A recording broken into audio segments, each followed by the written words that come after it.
I'll never forget it. The rod just absolutely just smoked and buried her rip and drag. I'm like, that is the one. That is the one for her. And she got up on there and she's like, holy babe, you know, Yeah. Yep. and just seeing that Got rod that real. it's just rip and drag and she's fighting it. And the fish is back and forth all over the place. And I'm taking the other rods and I'm bringing the lines in and trying to clear out space so that fish is not getting tangled. She gets the control of the fish and brings it up the side of the boat. And it just like comes up next to the boat. And here it is in all of its Oh, wow. glory.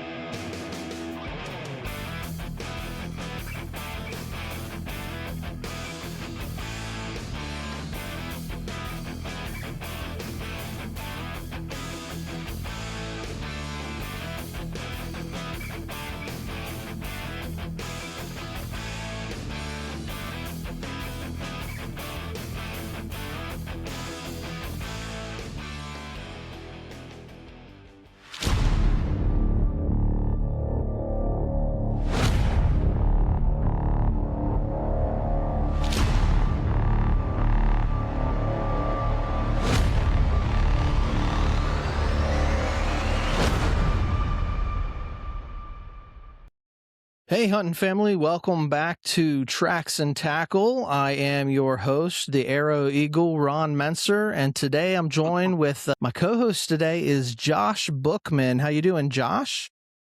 And I'm great. As my dad would say, if I was any better, I'd be twins. Well, we're going to head to the water today for a great conversation. We've got our guest today is Captain Matt Webb. He's owner and operator of Big Rock fishing charters on the Susquehanna River. Matt runs a multi-species guided trips focusing on smallmouth bass, flathead catfish, channel catfish, and much more right here in Central PA. So, Matt, thanks for coming on the show, man. We're happy to hear your story. We're excited to hear how you got into the charter business and what makes the Susquehanna such a special river to fish.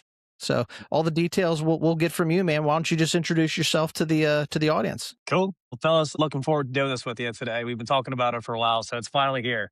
Yes, sir. So yeah, excited about it. The date is upon us. Yeah, it is. Yeah. So you know, like I said, my name is Matt Webb, and I've been fishing for a long time, and the charter thing's new to me. But I had recently moved to the Mechanicsburg area, which is just outside of Harrisburg, and I've been up here for about 5 years. So I'm a little bit closer to the river these days, which is a lot easier because otherwise I'd have to travel.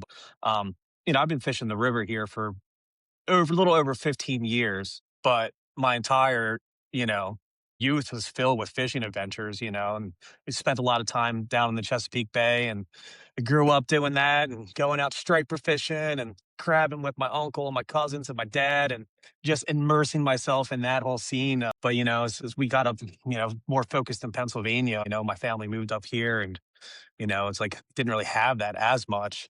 So we finally had, you know, I got established up here and I always was fishing and stuff like that, but didn't really experience the river yet. Like I haven't found that. So it wasn't until, I'd probably say this point around like 2006, 2007 is when I really like laid eyes on the river for what it is and really changed my perspective on just like the watershed as a whole and this whole entire like general region. So once I realized how special place it was, it really just like skyrocketed my interest and involving myself in the fishing world on a whole nother level, you know? So it's been pretty cool to see how everything has been working out here and the growth that I've had, especially where I'm at nowadays. But yeah, so like that's just like a quick little background where I started, you know, always like hunting and stuff with my dad and yeah, everything as a whole in terms of outdoors. We did it all. You know, my dad, he did a lot of like teaching and stuff like that when it came to, you know, the hunting world, safety, gun safety, hunter safety course, all that. So we were just immersed in it as a whole growing up as kids. And Josh, you know, my brothers, I got 2 younger brothers, and so it was our world for the longest time. But then it's part of your DNA is what it sounds like to me. Yeah, I mean, I got water in my blood. One of these things that I'm thinking about, because Matt, as you talk, I'm going to come up with questions, you know, and I'm going to like dive in and dig more, you know, and one of the things is, you know, Josh and his crew they grew up and frequent and run around Maryland, which sounds like you did Hmm. when you were younger too. And I grew up here in Central PA, and we often talk about, even though we're so close, the variances or the differences between being in the Bay Area and the Yeah. fishing down there versus up here. Hmm. But it sounds like once you got, it's almost like your eyes are opened whenever you discover the potential for the river. Itself, Yeah, the Susquehanna itself is such a different river in Maryland and Pennsylvania. I mean, it's totally it different. is. But like I don't know what your fishery is like up there. I mean, I really don't. Once you start getting closer to the Patapsco, where it ties in down here in Maryland, it turns into blue cats and stripers. Lots of perch down here. Yeah, I mean, I'm sure you guys have some of yes. that stuff up that way, but I think you guys are more like the channel cats and the mud cats and what, just largemouth really too, right? Well, I'll tell you, it's like it's all connected, right? Like the Mm-hmm. Susquehanna is part of the Chesapeake Basin, and that's how I view things. Like I kind of like to zoom out a little bit, and I see how it's all like interconnected. So it's Mm-hmm. all tied in. And like, man, we could just go down the rabbit hole of like how things were back in the olden days and how the Susquehanna related to the Chesapeake Bay. But, in modern times with dams and all that stuff, of course, there's a clear disconnect between the bay and the river systems that flow into the Yeah, Chesapeake Bay, like the Potomac 100%. River and stuff like that. So, like, of course, there's a major difference in the fisheries themselves because of that fact. Mm-hmm. But if without those dams or anything, you would have the stripers and all the menhaden that the stripers follow, and they would be following them all the way up to the river. Who knows how far they would come up to You're spawn. absolutely So it's right. like, but there is that disconnect now, which completely distinguishes the fishery and the Right. and the bodies of water that are connected to the bay.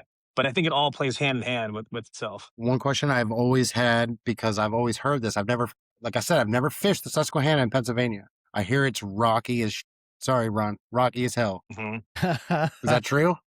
Is it a dangerous Oh river? yeah. Yeah, very well. It can be very, very dangerous.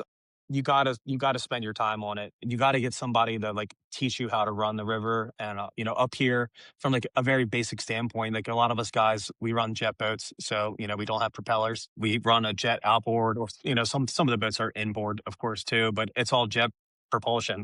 Mm-hmm. So we don't have to worry about banging up our props and stuff. But when we're running the river, I mean they say the Susquehanna is a mile wide and a foot deep. Like that's the joke behind it. But yeah, it's filled with rocks.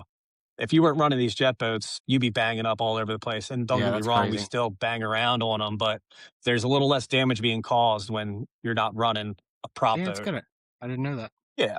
I didn't know Yeah. that you guys were Yeah. running So jet boats up huge, there. huge rocks and huge boulders and huge, like just like rock outcroppings and ridges and shoaling, and it's a maze up here. It's its own little world. So one of these days when I can get you guys out, I'll be able to show you Heck yeah. firsthand what's going on up here. So what Heck what yeah. section of the river do you frequent? Like what's your area where you're going out and frequenting, and tie that into how you fell in love with the river. Yeah. So like I live like 20 minutes outside of Harrisburg. Yeah, you're So not you far got from me. no, yeah, you're in Carlisle, I believe. So you have the locals will classify it as like the lower Susquehanna, middle Susquehanna, and then upper Susquehanna. I think the state kind of qualifies it as like the lower Susquehanna and upper. So there's Hmm. no middle, but we all know like there's a middle section to the river, which I would say from York Haven and north to like the Sunbury area, which is getting up there, and you can see it on the map. But that would be like the middle section. So that section is where I do most of all my smallmouth bass fishing. So the smallmouth fishery is really good in between that particular stretch. And then a lot of the flathead catfishing is below York Haven Dam down into like deep into Lancaster County. And so you have Long Level, Lake Aldred, and the Conowingo pools. All three of those pools are all separated by the dams that eventually lead out into the bay, into the very lower part of the Susquehanna that dumps out into Habitegris there. Yes, sir. So a lot of my catfishing is done in the southern stretches, and my smallmouth bass fishing is done in the middle stretches, which the smallmouth nowadays has really taken over for me. Doing a little less catfishing these days, Josh, but I still Oh, love that's it. all So right. that's it's my bread and butter, and it's where my heart is. But it's a lot of effort on my side to be able to run some of these catfishing trips. Which one do you prefer? Which one do you prefer to fish for? Which one do you prefer to fish for? Not which one do you prefer to guide? Which one do you prefer to throw your Yeah. rod and hope that you're going to reel in? Well, it's always a special treat when I can get out and I have the time to be able to spend 12 hours on an overnight trip, and it's prime Yeah. time flathead season. Hell yeah. Like right now, late April, all throughout May, all throughout June until like the spawn comes in around like July-ish. So it's always a treat when you can do that, because that's the potential for 40, 50, even 60-pound flatheads to come into play, which, then you're pushing state record status. I think Pennsylvania's 67 pounds for the flathead. The best time of year to catch flatheads. You skin them out for your Hell, they guys? all get, it's all, it's all catch and release. All catch and release. Why? Why is that? All 100, all 100% catch and release, especially with the trophy flatheads. We want to see them get bigger. There's a lot of them in the river, but it's a different subject matter when we kind of get into the blue cat fishery down there in the bay. And we can touch on that a little bit later. Flatheads, especially the big ones, you don't want to really be eating them. Catch, photograph and release. That's our thing. All the tournaments we do, it's catch and release. It's not a policy of mine to keep them. We don't do that. But it's not like you can't. Like you can keep a fish every now and then if you want to eat I've a never had fish. one, so I don't know. But those big trophy catfish, we definitely put them back. Okay. Yeah. See, that's cool. Another thing I didn't Yeah. know. But yeah, I mean, so smallmouth fishing's fun too, though. I'm so much in love with that, especially nowadays because it's so much easier on me. So, and it's really important for me to say that being a multi-species guide, I'm one of the few multi-species that will actually target smallmouth and actually target flathead, because you got your smallmouth guys and you got your flathead guys, but I do a Right. little bit of both. So that's what kind of separates me from a lot of the other guide services on the river. So yeah. Right on. So what was it that got you, like you said, I know you said recently you really like had your eyes open for the river and stuff, but I mean, obviously you're running a business doing this. What Mhm. was it that triggered that, hey, I'm going to do this. I'm going to go, both feet in and we're going to start a charter. Well, yeah. So like being a guide or a charter, like running a charter service, is always something like I thought of later in life, like Mhm. closer to retirement, like I've worked a full career, like I can kick back and I can fish. But the more I thought about it and the more experience I had, it was like, man, with the rising cost of everything, right? Sure. Yeah. I mean, let's face it, fishing is a very expensive hobby, especially when you get into the boats and all that stuff behind it. I mean, hunting's very expensive, but fishing is on a whole nother level just because of all the technology behind it. So like with the rise of cost and everything, it's like, man, you got the boat and doing a lot of tournaments. We did a lot of catfishing tournaments over the past 10 to 14 years, somewhere in there. And just the amount of money going out, it's like, man, it's like I can't be doing that anymore. Right. And quite frankly, I was burnt out on the tournament fishing. It's like, okay, so all right, so how do I leverage my skills and everything I have, like the boat and all the gear I got invested into? How can I leverage that and actually make some money off of my Got to pay for the hobby? habit. Yeah. Right. Right. And granted, you don't make a lot of money doing this.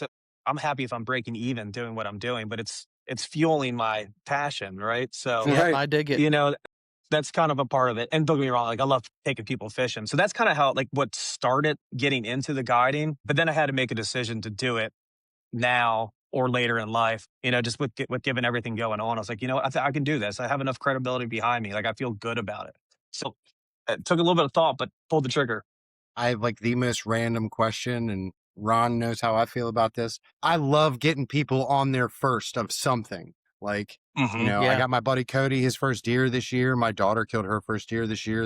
Yeah, They man. both killed ducks and doves, and I love it. You ever Mhm. get to take like kids It's a out? good feeling. Yeah. You ever taken like kids out that like have getting them reeling in these big old flatheads?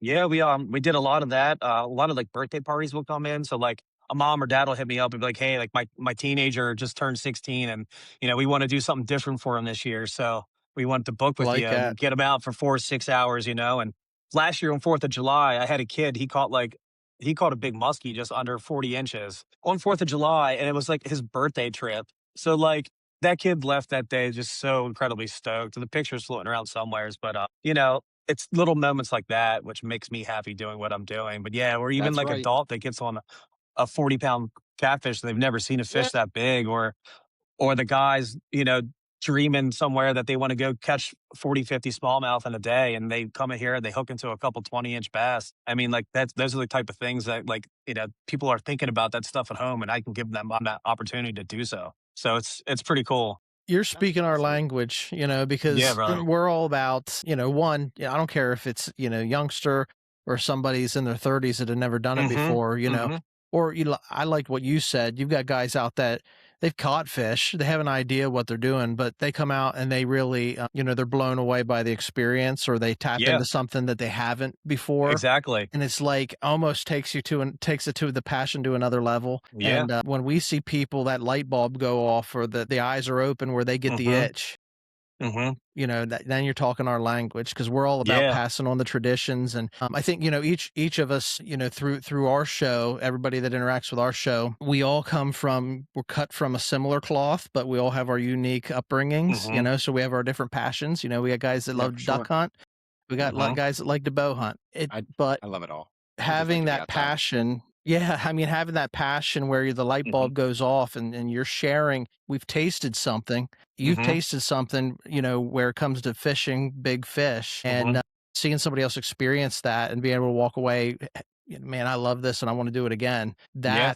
That's what it's about to us. Yeah, that's the fun part, and the fishing's one thing, but you get a group of guys come out and they, like this past week, I had a group of three older guys. They haven't seen each other in years. They all went to college together, so like the fishing was secondary, but they got a chance to like get out and experience the river, see how cool it was with all the rocks and like the landscape Yeah, behind it, and hang out with each other, like getting guy time in, right? And yeah, the bonus was the fish. So, yeah. so like it's really cool to have that. Yeah, it's a All fun right, experience to so be able to take people fishing. I got I got a big question because I am a boat I'm here guy. for it. Dude, walk me through your boat, man.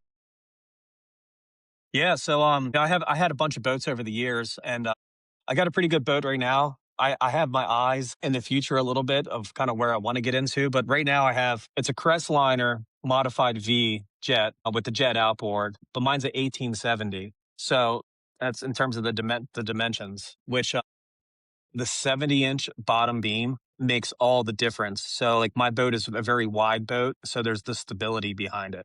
And that was the most important thing for me. So yeah, I got a lot of power. I can get up on plane, especially when you're in wicked current on the river and you got all the Oh rocks. yeah, My by far not the fastest boat on the river, but it's a safe boat.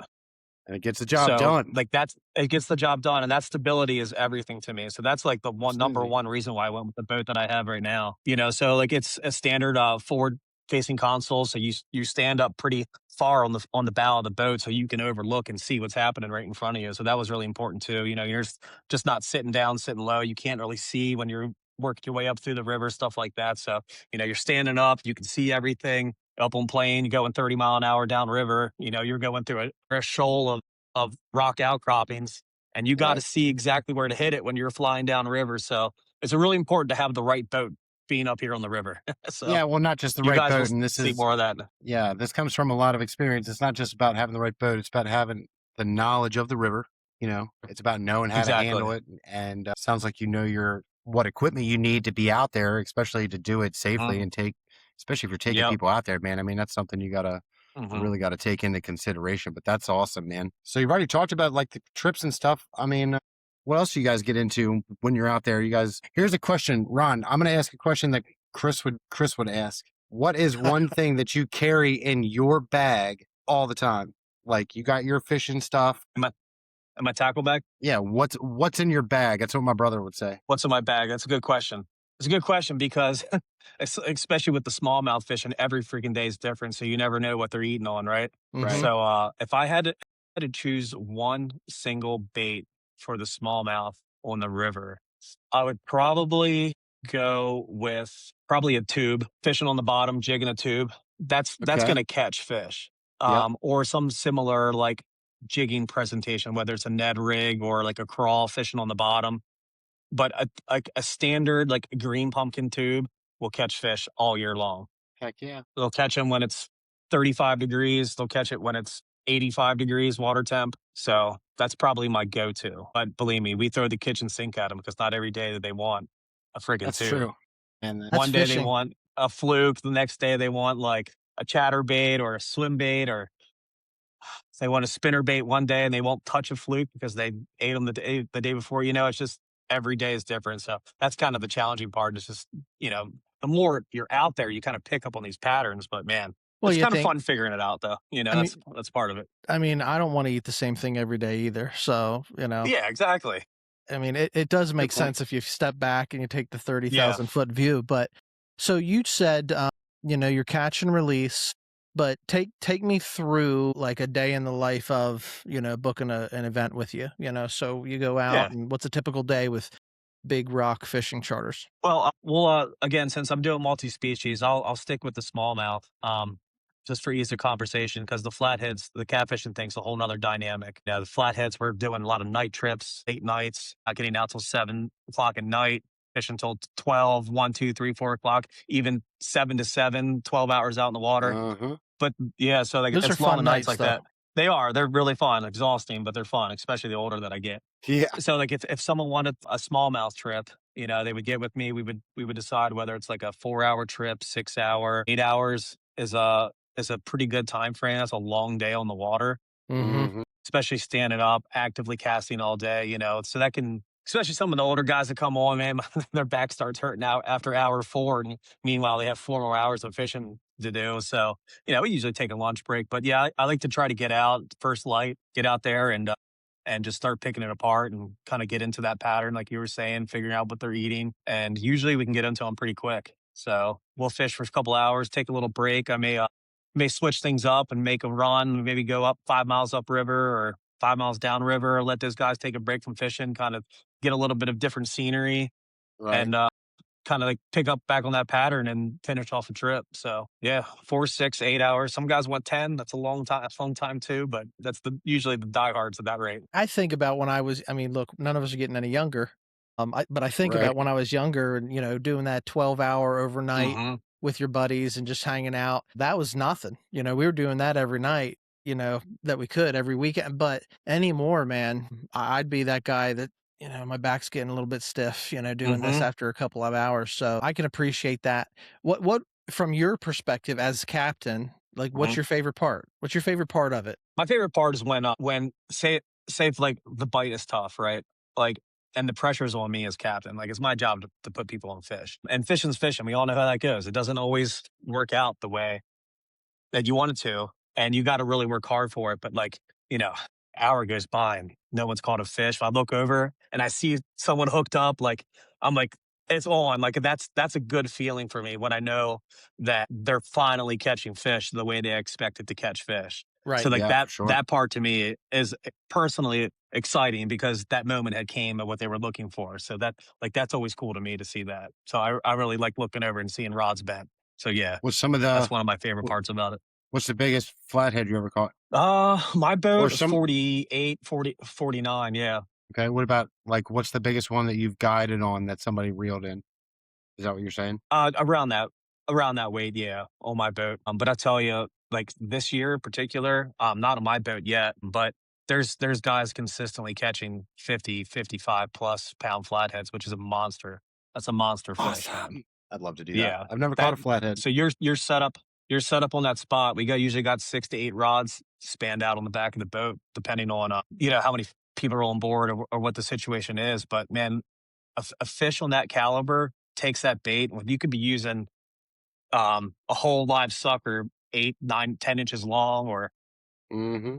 trout's another good bait that we use. Sunnies, bluegills, basically any panfish. Mm-hmm. Um, that's a good bait. But you have a 55-pound plus flathead. Take that rod down. That thing's going to bury you over so aggressively, and it's going to be ripping drag where you're going to run up on the back of the boat to pull that rod out, and you're not even going to be able to get it out of the rod holder. So you almost have to wait for him to back off. Yeah, it's insane.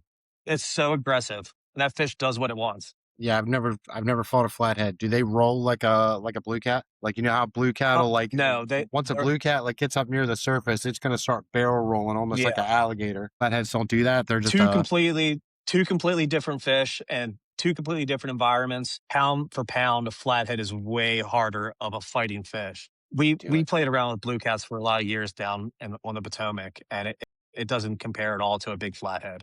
Yeah. So they'll dig. So they'll stay. like especially the big ones, will get down on the bottom and they'll just hold there. I mean, they're swimming around, they're doing their thing, but they're staying tight to the bottom, and that's how you could typically tell if it's a big fish or not. Some of the smaller ones will come up and they'll get rolling, you know. Right. Channel I cat will got to do roll it. sometimes, but those flatheads, man, they will not do that. They'll stay and they'll get right parallel with the boat, and your rod will be straight up and down, and they'll just hold you there. But they're digging, so you know Yeah, it's intense. Yeah, man. I got to do it. that's exciting, man. Ron, when are we Josh is going? excited, man. Just Yeah, talking man. about it. Dude, I'm telling you, I love catfishing. You're talking about going down the Potomac. That's my jam. Like, that's where we Yeah, go, down to the Potomac, man. We yeah. go down there, run the rivers, and we try to fill up a cooler every time we go down. But we haven't gone Well, and down that's a much good this eating year. fish So, too. dude, I love them. I love it. And so that's the whole reason why we go. Anyway, man, how can people how can people book a trip with you? That's what I want to know. Because that's what we want to know.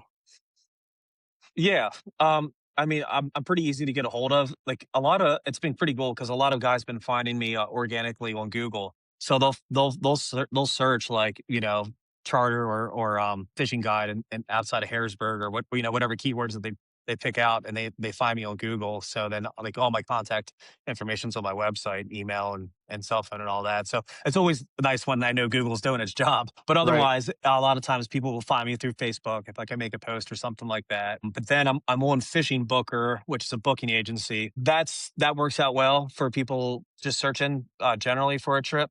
Fishing Booker takes 20% commission from that. You know, it's nice because it brings me business, but my bottom dollar is not as good. Right. Right. That's Right. for sure. It is what it is. It's the price you pay for being in an agency like that. But I would say like the best way is just like to shoot me a text, give me a call, or shoot me an email, and I can get back to you, and we can plan your trip. So that's the best way to get a hold of me. And Yeah, what's the ideal group, for you? I know that you just talked about, taking old guys out and taking young guys out, and you got the all old walks of college life. buddies, Yep, everything in between. yep, yes, The other piece is, you present, I think you said, maybe I saw this on the site. You have all the tackle and the gear, right? everything. If somebody wants to, if you're smallmouth, they want to bring their own setup, they can. But pretty Yeah. much anything else, they don't have to. You've got it all ready to go. I got everything ready to go. Some of the guys, when they want to come smallmouth fishing, they're like, "Hey, man, like I got my favorite rod or two." He's like, "I love using this rod." He's like, "Yeah, I can use your gear," but they want to bring their couple rods, which is totally fine. I would say if someone was interested in a flathead trip, leave your gear at home because I got the top notch stuff, and I have the stuff capable of fighting those big fish. But if someone wants to do a smallmouth trip, yeah, bring a rod or two. That's fine. But otherwise, I got all the setups. I got all the tackle you could need. Only thing that I really have people bring is food and drink for themselves. And dress appropriately. That's the biggest thing. Yeah, you want to stay warm, stay dry. Yeah, yeah. Some people will. They don't understand how, especially with the night trips, or even like a morning trip for like smallmouth. They don't realize how cold it is on the water. Hmm. So they'll underdress and be pretty cold. But I was like, listen, I was like, wear layers. You can always take them off. So Right, layer up. yeah, yeah. Well, we'll take us down storyline here. I want to hear some of like the memorable stories that you got, because I'm sure doing this for any amount of time, you got some fun ones that you'd want to share, some good memories. Yeah, man.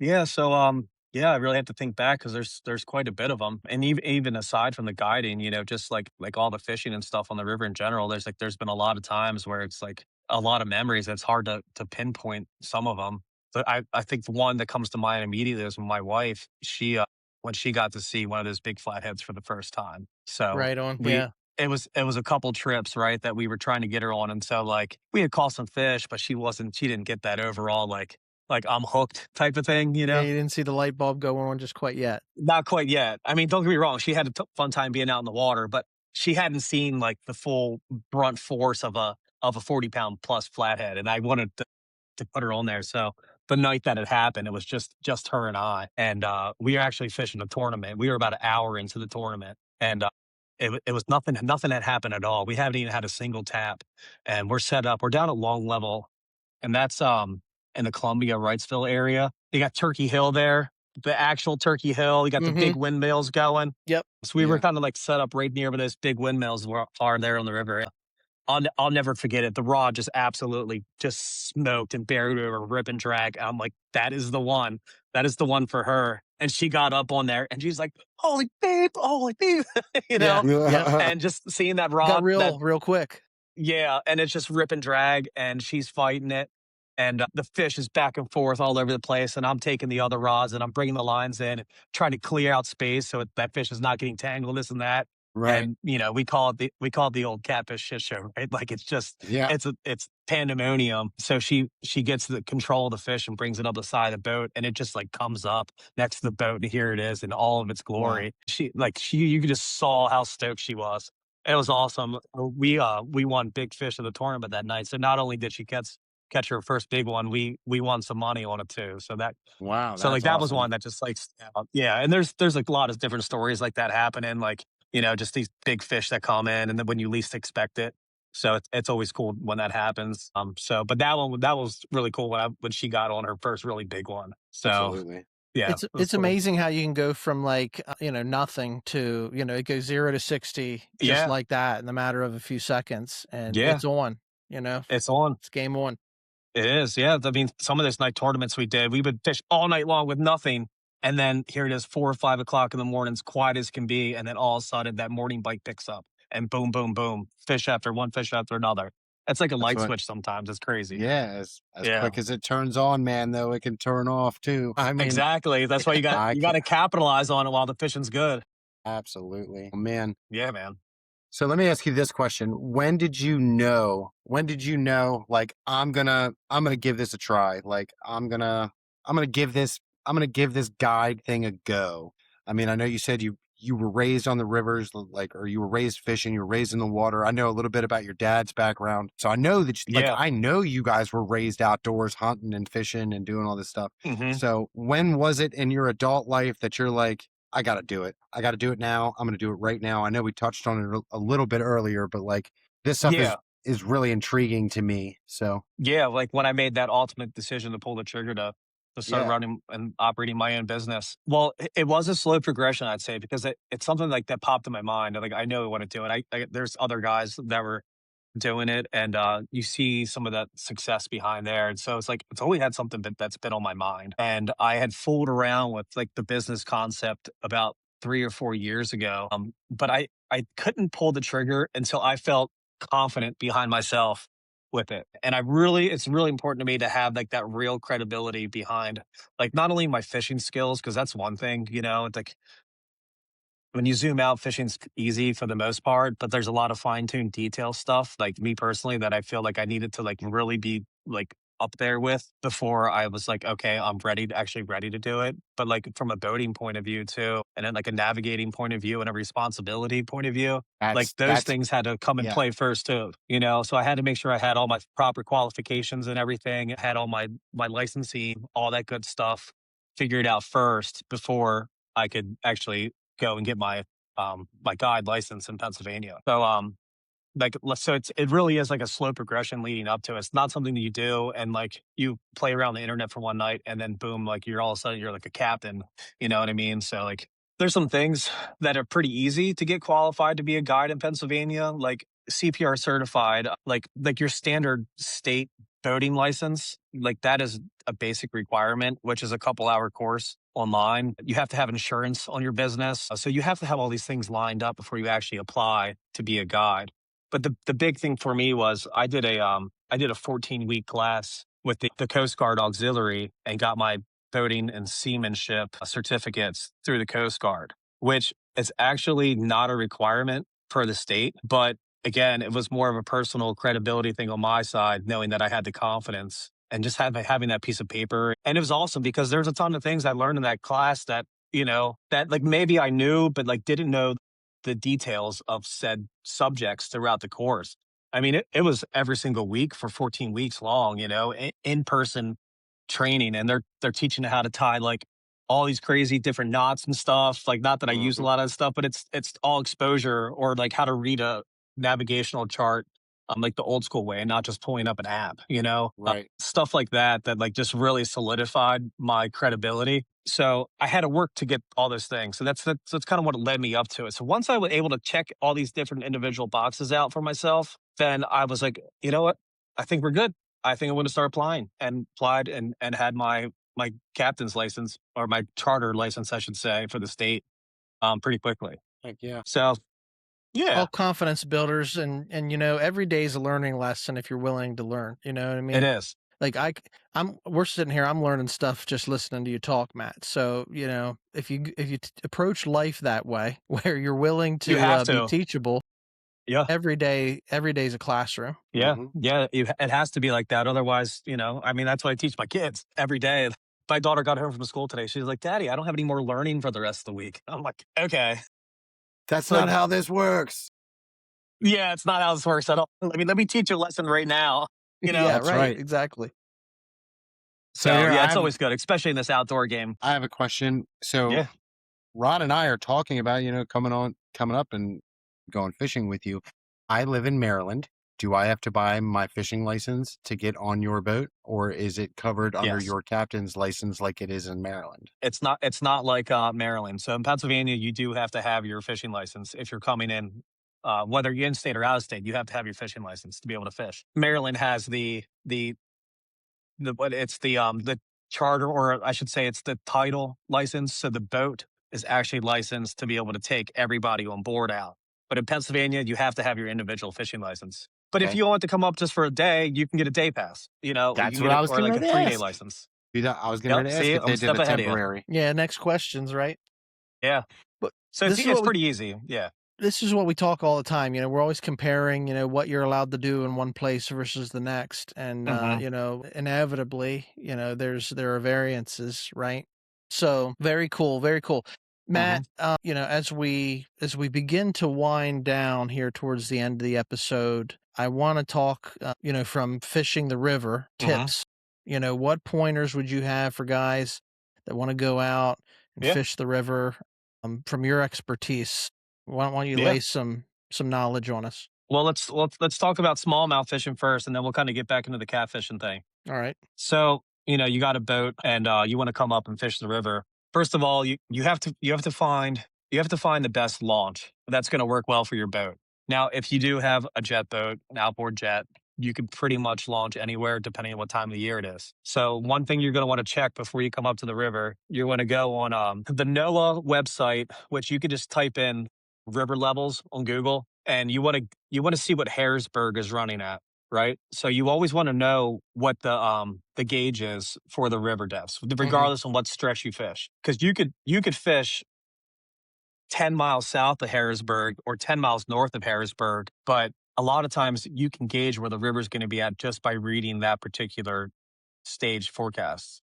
So if you pull it up and it says that the river's going to be at like 6 foot, Harrisburg, that's going to be the average depth that's running. And it'll show you how much flow is actually happening. Cubic feet per, what is it? Cubic feet per, I forget what it stands for, but it's generally just reading how much the current flow is. But you can also look out in the river. If the river's low and you see way more rock than you typically would, like you might not want to launch there if you don't feel comfortable. So that'll decide like where you're going to launch at, because some of the stretches, like I mentioned, Long Level, Lake Aldred, Goldsboro is even a little bit more north yet. Those are deeper pools where you can get away with running. So that's the first and foremost thing. You got to figure out what stretch you're going to be launching from, because they all have their unique, different little personalities that you have to kind of get used to. But see where that river level is. If it's saying if it's below 4 foot, then the river's very low. Usually it's low and clear and very rocky. But if it's like above 5 foot, for the most part, you're okay. Okay. So that's the first thing I would check. In terms of the actual like fishing itself, again, every day they want something a little different. You want to get up behind boulders. Say if it's springtime, we'll start early in the season. Springtime pre-spawn. Usually the river is a little bit higher. You want to fish the bank a little bit tighter. The fish are pushed to the banks a little bit more, or some type of current break in general. So like the smallmouth will hide behind like a set of exposed rocks, because it gives the fish a break to be able to Yeah, come out into the current you and can feed. rest a little bit. Right, Right. right. So that's huge. And that even goes for the catfishing thing too, because they want current breaks. Any river fish really is looking for a current break. But in the springtime, typically you're fishing pretty tight to the banks of those current breaks. Once you kind of get into the season where we're at now, like yeah, we're in spring, but it's like late spring. The fish are a lot more spread out. So you could fish like an open like area, like say if it's like a couple football fields long, there's not a lot of features to it. There still could be a lot of features underneath that you don't see where you could just be randomly casting in spots and throwing a spinner bait or chucking a chatter or like a paddle tail swim bait and you cast it out as far as you can and bringing it back, retrieving it to the boat, and the fish will be there. But then if that river rise comes in, we get a bunch of rain, boom, right there, right back to the banks. So that's kind Yeah. of like generally like where I'd start in terms of fishing. Every bait's going to be a little different, so you have to play around with that sense. Yeah. You want Sure. typically clear water, but if the entire river is brown and muddy, get creative with your baits. Throw a chatterbait, something with a little bit more like vibration and pulse to it. Smallmouth are a visual feeder, so they're looking for something before they feel for it. But if you get the combination of both, then usually it's pretty deadly. So yeah, summertime's top water, a lot of top water. Yeah, and so talking about water Hmm. clarity, right? Yeah, That makes a lot more sense. As you go upstream, it's not as muddy as it right. is when you get downstream. Hmm. There's a lot more in the wash Yeah, that comes through. right. So you know that makes a lot of sense. What's the biggest misconception people have about river fishing in PA? I mean, I can kind of just like I think that's underestimated. It's it can be difficult to fish, like especially your first couple times doing it. When guys come out and they're expecting like the fishing to be absolutely on fire, or the fishing could be on fire, and you're not fishing that current flow, right? You're which is a learning curve. Like I don't expect people to like pick up on it right away, but they get out there and sometimes it's disappointing for them because especially in the smallmouth game, like they're in control. Like, yes, I'm going to put you in the water. I'm going to put you where I think the fish are. But the reality is, you're in control of your casting, where you're casting, how you're retrieving that bait back, if you're doing it Right. like the right way or not. Like, I'd like to think there's no rules in fishing, but really, like, there is.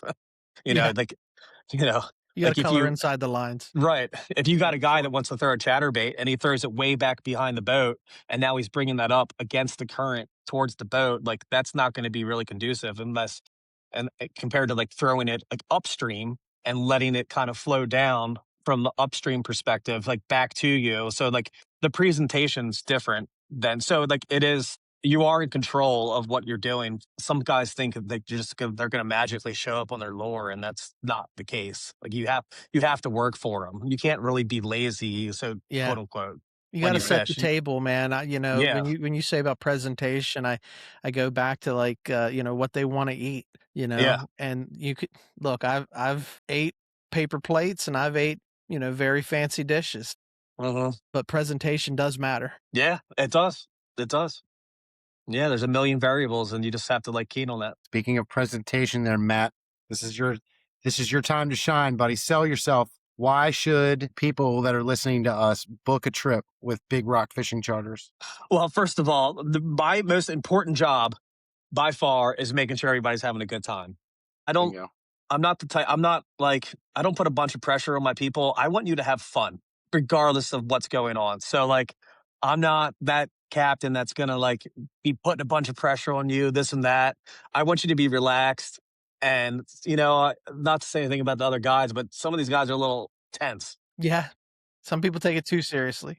Yeah, like I'm easy. Come out here and have a good time with me. Let's have a nice casual day. Hang out with your buddies, hang out with your kids, get somebody involved that's never done it before. And like, let's just have a good time at the end of the day. And that's not an excuse to not find fish because I can find fish.